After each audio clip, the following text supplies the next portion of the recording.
ನನಗೆ ಮಠಕ್ಕಾದ ಮೇಲೆ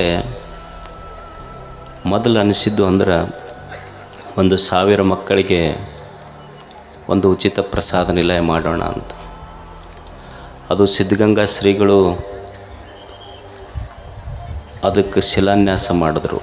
1 ವರ್ಷದೊಳಗೆ ಅದಕ್ಕೆ ಕಟ್ಟಿದ್ವಿ, ಅವರೇ ಉದ್ಘಾಟನೆ ಮಾಡಿದ್ರು ಆ ವರ್ಷ. ಅದು 1 ವರ್ಷ 1,000 ಇದ್ದಿದ್ದು ಈಗ 5,000 ಮಕ್ಕಳು ಅಲ್ಲಿ ಓದ್ತಾರೆ. ಒಮ್ಮೆ ಅನ್ನಿಸ್ತು ವಿದ್ಯಾರ್ಥಿಗಳಿಗೆ ಇಲ್ಲಿ ರೆಡಿಯಾಗಿದೆ, ವಿದ್ಯಾರ್ಥಿನಿಯರಿಗೂ ಒಂದು ಮಾಡಬೇಕಂತ ತಿಳ್ಕೊಂಡು ಕೋಳೂರು ಕಾಟ್ರಳ್ಳಿ ಹತ್ತಿರ 48 ಎಕರೆ ಸ್ಥಳದಲ್ಲಿ, ಸುಮಾರು ಇಲ್ಲಿಂದ 11 ಕಿಲೋಮೀಟರ್ ದೂರ ಆಗ್ತದೆ, ಅಲ್ಲಿ ಸುಮಾರು 60 ಕೋಟಿ ರೂಪಾಯಿ ವೆಚ್ಚದಲ್ಲಿ ವಿದ್ಯಾರ್ಥಿನಿಯರಿಗಾಗಿ ಒಂದು ಉಚಿತವಾದ ರೆಸಿಡೆನ್ಷಿಯಲ್ ಸ್ಕೂಲ್ ಅಲ್ಲಿ ಪ್ರಾರಂಭ ಆಗ್ತದೆ ಈ ವರ್ಷದಿಂದ, ಜೂನ್ದಿಂದ. ಅದು ಅದರ ಕಟ್ಟಡ, ಅದರ ಡೈನಿಂಗ್ ಹಾಲು ಬಹುಶಃ ನೀವು ಒಂದು IIT ಬಿಲ್ಡಿಂಗ್ ನೋಡ್ದಂಗೆ ಆಗ್ತದೆ. ಆ ಕಟ್ಟಡಕ್ಕೆ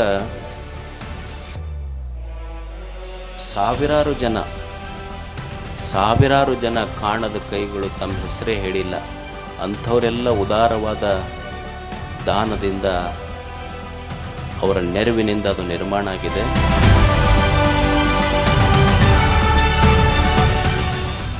ಅದು ಸುಮಾರು 1,500 ಮಕ್ಕಳು ಎಟ್ ಎ ಟೈಮ್ ಕುಂತು ಊಟ ಮಾಡ್ಬೋದು, ಅಷ್ಟು ದೊಡ್ಡ ಡೈನಿಂಗ್ ಹಾಲ್ ನಿರ್ಮಾಣ ಆಗಿದೆ.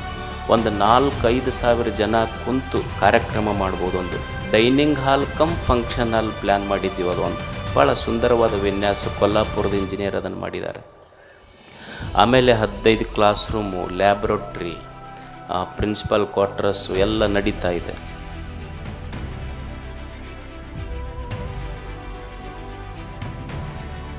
ಅಂದರೆ ಈ ವರ್ಷ 200 ಮಕ್ಕಳು ಆರ್ಟ್ಸ್ ವಿಭಾಗದಿಂದ, 400 ಮಕ್ಕಳು ಸೈನ್ಸ್ ವಿಭಾಗದಿಂದ ತಗೊಂಡು 600ರಿಂದ 700 ಮಕ್ಕಳಿಗೆ ಈ ವರ್ಷ ತಗೊಳ್ತಾರೆ.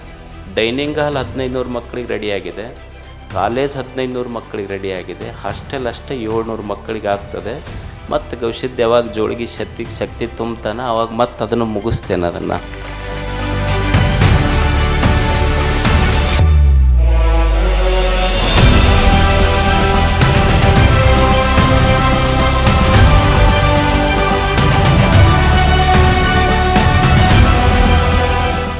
ಇನ್ನೊಂದು ಹಾಸ್ಟೆಲ್ 700-750 ಮಕ್ಕಳದ್ದು ಬೇಸ್ಮೆಂಟ್ ರೆಡಿಯಾಗಿದೆ. ಅದು ಮುಂದೆ ಮುಗಿಸೋಣ. ಗವಿಸಿದ್ಧ ಯಾವಾಗ ಶಕ್ತಿ ಕೊಡ್ತಾನೆ, ನೀವು ಯಾವಾಗ ಹೋಯ್ತಂತೀರಿ ಅವಾಗ ಮುಗಿದು ಬಿಡ್ತೈತೆ ಅಷ್ಟೇ. ಅದು ಈ ನಾಡಿನ ಎಲ್ಲ ಮಠದ ಭಕ್ತರು, ಸಹೃದಯಿಗಳು, ಅಜ್ಜವ್ರು ಮಾಡಿದ ಕೆಲಸ ಇದು ಒಳ್ಳೆಯದಾಗಲಿ, ನಾಡಿನ ಮಕ್ಕಳಿಗೆಲ್ಲ ಮುಟ್ಲಿ ಅಂತ ನೀವು ಒಮ್ಮೆ ಹೃದಯ ತುಂಬಿ ಈಗ ಹಾರೈಸಿಬಿಟ್ರೆ ಹಿಂದೆ ಅದರ ಉದ್ಘಾಟನೆ ಅಷ್ಟೇ.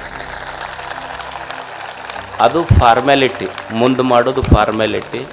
ಇವತ್ತು ನಿಮ್ಮ ಹೃದಯದ ಒಂದು ಹಾರೈಕೆ ನಾಡಿನ ಸಾವಿರಾರು ಮಕ್ಕಳಿಗೆ ಅದು ಆಶ್ರಯ ಆಗಬೇಕು. ಗವಿಸಿದ್ಧ ಮಕ್ಕಳಿಗೆಲ್ಲ ಕೃಪೆ ಮಾಡಬೇಕು ಅಂತ ಅದನ್ನು ನಿರ್ಮಾಣ ಆಗಿದೆ. ಅದು ನಡೀತದೆ ಮುಂದೆ. ಗವಿಸಿದ್ಧ ಎಷ್ಟು ಜೋಳಿಗೆ ಒಳಗೆ ಶಕ್ತಿ ಕೊಟ್ಟಿರ್ತಾನೆ ಅಲ್ಲಿವರೆಗೆ ನಡೆಸೋದಷ್ಟೆ.